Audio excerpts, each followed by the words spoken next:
프로의 시선, 매일 다른 프로들의 증시 인사이트 통해서 승률 높이는 전략 알아보겠습니다. 금요일의 프로 헤르메스 스탁 하창환 본부장입니다. 안녕하세요. 네, 안녕하십니까. 네, 오늘 주제 보시죠. 시장의 변곡점을 고민해야 하는 시간. 네. 자, 또 8월 마무리하고 9월을 앞두고 우리는 또 고민합니다. 과연 남아있는 또 올해 장에서 우리가 어디에 수익을 노릴 수 있을 것인지요. 상반기 주도주들 흐름이 상당히 좀 약해진 모습이고요. 이제 하반기에 변화들이 좀 일정 부분 있었는데 주도주의 변화로 봐야 될까요? 일단은 저는 절반 정도는 바뀔 것이다. 뭐 일단 대표적으로 음식료 같은 경우는 이미 무너졌다라고 보시면 되고, 그다음 화장품 같은 경우도 오늘 이제 울타뷰티도 되게 좋지 않았고 엘프뷰티도 흐름을 보면은 뭐 앞으로 수출 데이터에 따라서 뭔가 변곡점이 만들어질 수 있겠지만 오늘도 뭐 상승 흐름에서는 크게 안 보이죠. 그러면 벌써 이제 상반기에 주도했었던 게 반도체, 자동차, 조선, 방산, 변압기 그리고 나머지 앞에 말씀드렸던 두 개인데 두 개 중, 7개 중에서 벌써 두 개는 없어졌잖아요. 이제 반도체도 사실 좀 많이 떨어지긴 했죠. 근데 저는 반도체는 핵심 키로 두긴 둬야 될 것 같아요. 왜냐면 외국인의 수급도 워낙 강하고 저는 개인적으로 이 엔비디아 관련된 부분에서의 좀 하락은 좀 과했다라고 생각을 하고 있고 지금이 오히려 기회다라고 생각을 하고 있기 때문에 이제 그쪽은 넣어놓을 필요가 있을 것 같고요. K반도체는 더 과했습니다. 맞습니다. 그래서 네. 그런 부분에서 주도주에서 일부는 변화가 나오겠지만 네. 그래도 저는 절반 정도 이상은 한 4개 정도는 유지가 될 것이다 라고 생각을 하고 있습니다. 반도체 안 끝났다 보시고요. 네, 전 안 끝났다고 네. 봅니다. 그래서 반도체를 일단 넣어놔야 될 것 같고요. 그다음에 조선방산도 같이 있어야 될 것 같고 이제 나머지 산업군들에서의 이제 한두 개 정도가 왔다 갔다 할 것 같고요. 그다음에 이제 새로운 쪽을 넣어야죠. 이제 금리 인하가 새롭게 시작이 되니까 뭐 이제 바이오라든지 뭐 BBIG 관련된 그런 산업군들을 좀 넣어야 될 것 같은데 그런 데에서 아마 좀 희비교차가 나올 겁니다. 그래서 사실상 이 상반기 내내 유지가 됐었던 이런 시장의 색깔을 한 번에 뭐 하루 거래를 바뀌었다고 해서 확 바뀌는 건 아니거든요. 그렇기 때문에 그런 좀 서서한 변화를 좀 보셔야 되지 않을까라고 보고 있는 상황이고요. 일단 상반기에 좋았던 이런 주도주들이 왜 약해졌는지를 먼저 생각을 해야 되는데 일단은 뭐 크게 두 가지라고 보시면 됩니다. 첫 번째는 주가가 너무 많이 올랐습니다. 작년 11월부터 기준으로 봤을 때 대부분의 산업군들이 뭐 반도체에서도 뭐 하이닉스를 기준으로 보면 뭐 100% 넘게 올랐다고 볼 수 있고요. 그다음에 이제 뭐 변압기 뭐 이런 것들 막 200, 300%씩 올랐잖아요. 그러니까 아무리 주도 업종이고 외국인이 많이 사고는 있지만 가격적인 부담감이 일부 있는 상황이고요. 두 번째로는 수출에 대한 기조가 과연 유지가 될 수 있을 것인가에 대한 부분이죠.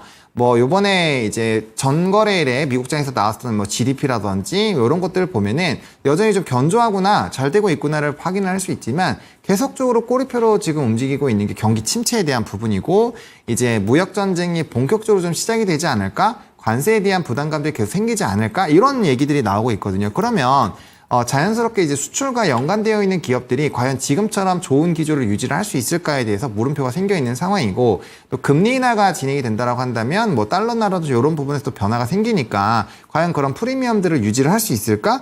약간 이런 부분에 대한 고민들이 좀 있다라는 거죠. 그래서 그런 부분에서 많은 투자자들의 의사결정이 조금 복합적으로 엮이고 있는 상황이라고 보시면 될 것 같고요. 그러다 보니까 주도주에서의 변화들이 좀 일부분 만들어지는 것이 아닌가라고 생각을 하고 있습니다. 네, 가격에 대한 부담감 또 경기에 대한 우려감들로 인해서 여러 변화들이 시장에 나타나고 있고 그에 따른 또 주도주의 변화 뭐 금리라는 변수도 너무나 중요하고 미국과 일본의 또 금리가 이제 방향이 다르게 간다는 부분도 너무나 중요하기 때문에 이런 영향력들이 시장에 작용하고 있고 일부 주도주의 변화가 있을 것이다 이렇게 보셨는데요. 아까 말씀 중에 BBIG 잠깐 얘기하셨어요. 네.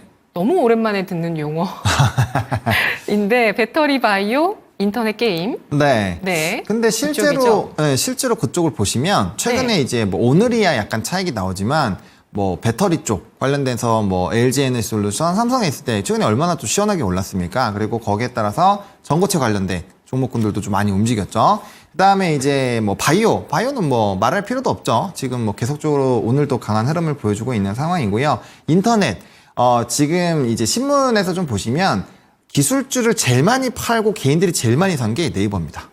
네, 그러니까 그 정도로 사람들이 이제 금리 인하가 됐을 때, 네이버는 실적도 좋고 이 정도 늘렸으면은 이제는 한 번 정도 이런 금리 인하에 따른 수혜가 좀 기대가 되지 않을까? 그래서 인터넷 부분들 뭐 연관이 되어 있는 상황이고, 뭐 게임즈 같은 경우는 이제 넥슨 게임즈 앞에서도 잘 브리핑 해주셨지만, 이제 신규 게임에 대한 이런 업데이트에 대한 부정적인 내용들이 나오면서 좀 급락을 하고 있지만, 그래도 최근에 뭐 크래프톤이라든지 이런 일부 종목군들 보면은 바닥권에서 상당히 좀 움직임이 나타나고 있고, 심지어 뭐 MMORPG에 너무 시중이 되어 있고, 뭐 신작이 좀 있기는 하지만 좀 부담감이 있는 그런 게임주에서도 최근에 반등이 나오고 있거든요. 그러다 보니까 좀 시간이 지나고 실질적으로 이제 9월 18일에 FOMC에서 금리 인하에 대한 얘기가 나오면 이런 BBIG를 다시 좀 많이 들으실 수 있지 않을까라고 네. 생각을 하고 있습니다. 네, 어느 순간 이렇게 원화도 강세를 보여주고 경기에 대한 불안감도 있다 보니까 수출 데이터의 지속성에 대해서도 좀 의구심은 나오고 있는 상황이고요. 최근 외국인의 현물에서의 매도 기조 네. 유지가 되고 있는데 외국인 수급은 또 어떻게 봐야 될까요? 사실 이제 뭐 최근 한 2주 동안의 외국인의 수급을 보시면 한 1조 8천억 정도 매도가 있었고, 그중 한 1조 5천억 정도가 삼성전자랑 SK 하이닉스에서 수급 이탈이라고 보시면 됩니다. 근데 중요한 게 뭐냐면 선물이 그 사이에 2조 4천억이 들어왔습니다. 그러면 선물을 사고 현물을 팔았다라는 부분, 그리고 이전에도 한번 이제 선물이 마이너스 5조에서 2조 올라갈 때 선물에서만 사고 현물은 안 샀거든요. 그러다가 막판에 선물이 좀 어느 정도 임계치에 차오르니까 현물이 막 그때부터 막 단기간에 막 3조씩 들어오면서 주가가 빵빵하고 터진 적이 있거든요. 그래서 선물의 누적 매수가 좋아지게 된다면 현물에서의 매수는 뭐 계속 들어온다라고 보시면 될 것 같고요. 또 그런 거에 영향을 미치는 게 이제 환율이라고 보시면 될 것 같습니다. 네. 지금 이제 최근에 달러 인덱스가 좀 약해졌죠. 아무래도 금리 인하를 하게 되면 달러의 가치가 좀 떨어지게 되니까 거기에 따라서 이제 달러의 힘이 좀 약해지고 있는 부분이고, 사실상 위안화 같은 경우도 더 빠질 거라고 예상을 했는데 위안화 같은 경우도 상당히 좀 견조하게 유지를 하고 있고, 거기에다가 엔화가 또 다시 좀 강해지는 흐름들, 뭐 요번에는 144에서 145로 조금 약해지긴 했지만 최근에 160까지 빠졌던 걸로 보면은 엔화는 상당히 많이 강해졌거든요. 게다가 유로화도 크게 변동이 없다 보니까 그럼 인덱스 부분에서 나머지 지표들은 고정인데 뭐 엔화나 이런 것들이 좋아졌으니 당연히 달러 힘이 약해지는 거죠. 그런 부분에서 이제 원화가 강세가 되면은 수출 기업들, 물론 지금의 절대적인 수치가 절대 낮다라는 것은 아닌데, 네. 불과 얼마 전까지만 하더라도 이제 환율이 거의 1,400원대, 뭐 1,300원대 후반에 있다가 빠지면 이전보다 이런 실적에 대한 프리미엄이 줄어들 수밖에 없는 부분이거든요. 그러면 이제 이게 산업적으로 보면 P가 깎였다라고 보시면 되는데, 그럼 Q가 유지가 돼야 되잖아요. 네. 그럼 떨어진 가격만큼 Q 물량을 더 많이 팔아야 되는데, 현재 경기 침체가 이렇게까지 얘기가 나오고 있는 현 시점에서 Q가 압도적으로 이 P가 떨어지는 것만큼 늘어날 수 있겠느냐가 핵심인 거죠. 그리고 지금 금리 인하가 실질적으로 진행이 되면 원달러 환율이 1,300원도 깨질 수 있다라는 얘기들이 일부 나오고는 있거든요. 그래서 그런 방향으로 가면은 네. 환율에 대한 프리미엄이 확 줄어들기 때문에 그런 거에 대한 좀 부담감이 있는 상황이다라고 보시면 될 것 같습니다. 네, 그래서 그 Q 문제, 경기 문제 때문에 자꾸 중국을 또 요즘 보게 되거든요. 맞습니다. 근데 예. 중국도 탐탁치가 않고 여의치가 않고 경제 성장률 전망치도 하향 조정되고 부동산 좋지 않다 이런 얘기들 계속 나오고 있습니다. 그 BBIG에서 아까 그 내용들은 뭔지 오랜만에 들으시니까요. 다 얘기를 했는데 사실 그 안에서 그 금리가 한창 인상기였을 때 네. 많이 팔았던 게 바이오였거든요. 그렇죠. 이제 그런 부분들이 이제 많이 해소가 됐고 좀 정말 소외됐었던 쪽에 대한 이제 매기가 좀 이렇게 확산되어 있는 상황에서 이제 딱 떠오른 게 BBIG다라고 하셨는데 이 안에서는 주도주가 나왔다고 보세요? 하반기 명백한 주도주? 네, 저는 바이오는 일단은 하나 편입을 해놔야 될 것 같습니다. 바이오 같은 경우는 사실 이제 뭐 이렇게 생각하실 수도 있어요. 유한양행 올라온 거 보고 알테오젠 같은 거 올라온 거 보면은 뭐 이거 이미 시세 다 끝난 거 아니냐라고 생각을 하실 수 있지만 네. 저는 본격적인 시세는 아직 시작도 안 했다고 생각을 합니다. 그 왜냐면 의견이 딱 나뉘고 있어요, 지금. 더 간다. 알테오젠, 뭐 지금 대형주 시세 보여줬던 뭐 삼바, 그렇죠. 유한양행 더 간다 이런 의견도 있더라고요. 맞습니다. 그 이유가 뭐냐면 유한양행 같은 경우는 이미 뭐 너무나도 잘 알고 계시겠지만 사실 펀더에서의 명확한 변화가 나왔습니다. 그러면은 실적 자체가 압도적으로 늘어나겠죠. 앞으로 이제 수출이 진행이 되면서 그렇게 되면은 이제 기업의 펀더가 바뀌면 당연히 시가총액은 높아져야 되는 게 맞거든요. 근데 최근에 이제 좀 세론이라는 뉴스가 조금은 방해를 하긴 했지만 어쨌든 단기적으로 좀 올라온 상황이고, 근데 사실 저는 이 이슈라면은 추가적으로 더 상승을 할 거라고 생각을 하고 있거든요. 알테오진도 마찬가지입니다. 이거 로열티 받기 시작을 하면은 네. 뭐 이거는 뭐 펀더 자체가 아예 차원이 달라지는 거거든요. 다만 그 알테오젠 키트루다의 특허가 네. 예, 키트루다 자체 항암제 특허가 이제 조만간 한 1년 내에 마무리된다. 맞습니다. 이 이슈는 또 있더라고요. 네, 특허가 만료가 되겠지만 그래도 그 이제 시장의 지위에서의 이탈이 그렇게 빠르게 나올까? 그렇진 않다라고 보고 있고, 그 시점까지 이미 주가는 다 올릴 거라고 생각을 합니다. 저는 그래서 개인적으로 그렇기 때문에 그 부분에서는 뭐 그렇게까지 큰 걱정은 안 하셔도 되지 않을까라는 게 일단 제 기본적인 생각인데, 네. 물론 주가가 시장과 다르게 좀 많은 변동이 나온다면 거기에 따른 대응은 당연히 하셔야 되겠죠. 그리고 제가 왜 끝나지 않았다라고 생각하냐면, 우리가 이제 10월, 11월, 12월 달에 사실 금리 인하에 대한 기대감이 정말 역대급으로 높아져 있을 때가 있습니다. 그때를 한번 생각을 해보시면은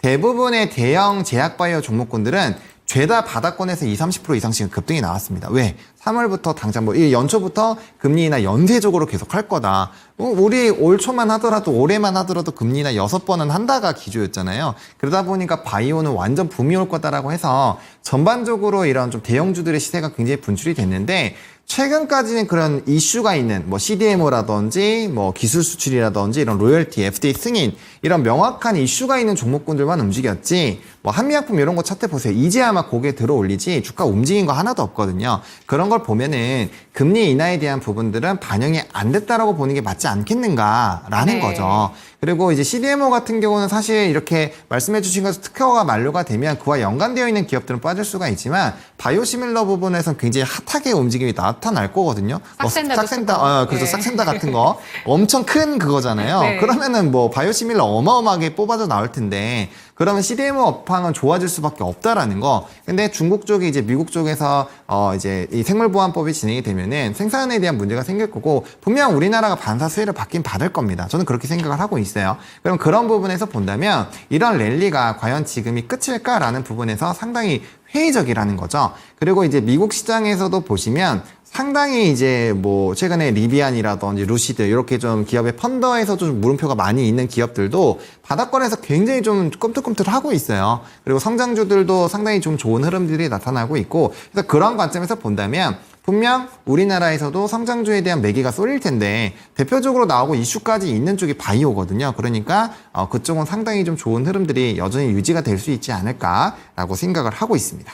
네, 알겠습니다. 미 반영분의 모멘텀이 남아있는 게 바이오기 때문에 지금 워낙 강한 시세로 주도주 역할을 보여줬던 이들 섹터 내 종목은 하나는 편입해 둬야 되겠다. 금리 인하 또 실적 성장 이러한 부분들이 탄탄하게 또 시장에서 반영이 되면서 관련주의 추가 상승 여력 충분하다 이렇게 판단해 주셨는데요. 시장에 대한 변동성은 또 여전합니다. 간밤에 뭐 미국장도 그랬고요. 배당 관련한 종목군들에 대한 관심도 높아질 거라는 의견이 있습니다. 본부장님 어떻게 보실까요? 네, 저도 그렇게 생각을 하고 있습니다. 왜냐면 사실상 이제 뭐 이번에 현대차 우선주들의 주가 상승을 보시면, 물론 현대차에서 굉장히 좀 공격적인 얘기를 해줬고 당연히 좀 주가에 반등이 나올 만한 모멘텀이긴 했지만, 우선주가 이렇게 이거래일 만에 15%씩 올라가는 사례가 그렇게 많지는 않거든요. 특히나 현대차 우선주들은 거래 대금이 상당하고 거래량도 상당히 있는 기업들인데 그런 식으로 좀 급등이 나왔다라는 점, 그리고 얼마 전까지만 하더라도 이렇게 통신에 대한 사실 방송 주제로 거의 접해보신 적이 없을 텐데 최근에 통신 같은 경우도 굉장히 좀 방송에서 많이 언론이 나옵니다. 그리고 주가의 추이도 뭐 SK텔레콤 같은 거 차트 보시면 상당히 좀 주가가 우상향하고 있고요. 미국에서도 뭐 AT&T 뭐 이런 종목군들, 과거에 이제 배당 부러지면서 이거 이제 끝났다라고 했었던 종목군들도 상당히 많이 올라갔다라는 점, 그리고 국내에서 리트주들 굉장히 주가 많이 올랐죠. 해외에서도 상업용 부동산,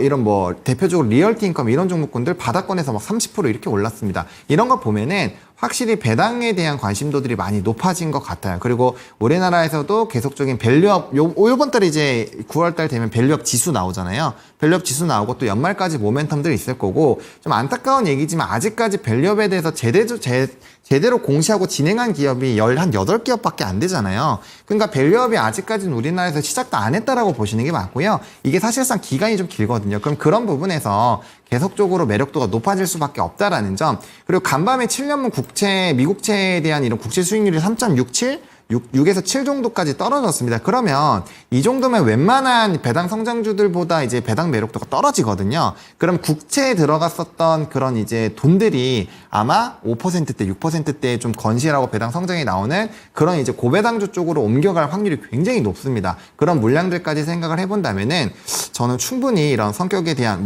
이 증시가 어렵다라는 부분에서도 충분히 그런 매력도가 부각이 될 수 있겠지만 채권에 대한 매력도가 떨어진다. 이게 채권의 이제 수익률로 넘어가면서 채권에 대한 가격 자체를 높이는 그런 장내 채권에 대한 매수 매도는 활발해지겠지만 사놓고 그냥 기다리는 그런 쪽은 많이 없어질 거거든요. 그래서 그런 매력도가 충분히 많이 부각이 될 수 있기 때문에 저는 배당주들도 지금 시점에서는 굉장히 큰 관심을 가져야 되는 것이 아닌가라고 생각을 하고 있습니다. 네, 찾아보시면 현 수준에도 배당 수익률 5% 이상 종목이 분명히 또 존재를 맞습니다. 하죠. 예, 탑픽으로 오늘 BBIG 배당주 이렇게 딱 정리를 해주셨으니까 혹시 탑픽 종목 있으시면 네. 꼽아주시죠.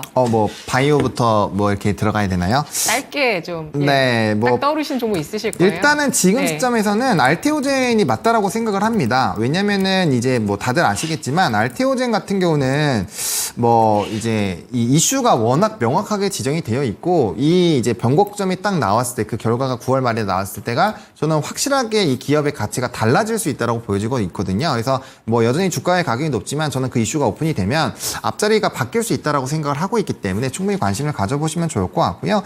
그 다음에 이제 우리나라에서 SK리츠가 사실 좀 덩치가 좀 제일 크거든요. 그래서 SK리츠 같은 경우 보시면 주가가 굉장히 우상향을 하고 있기 때문에 리츠 쪽으로 보신다면은 이런 종목군들 관심 가져보시는 거 충분히 좀 괜찮지 않을까? 배당 매력도 충분히 있습니다. 그렇게 보시면 될 것 같습니다. 네, 알겠습니다. 그 외의 종목들도 그 섹터 내에서 스터디를 해가면서 분명히 또 좋은 종목 발견하실 수 있는 그런 기회들 남아있다고 판단을 하고 있습니다. 분석 여기까지 드릴게요. 고맙습니다. 감사합니다. 네, 프로의 시선 하창환 본부장입니다.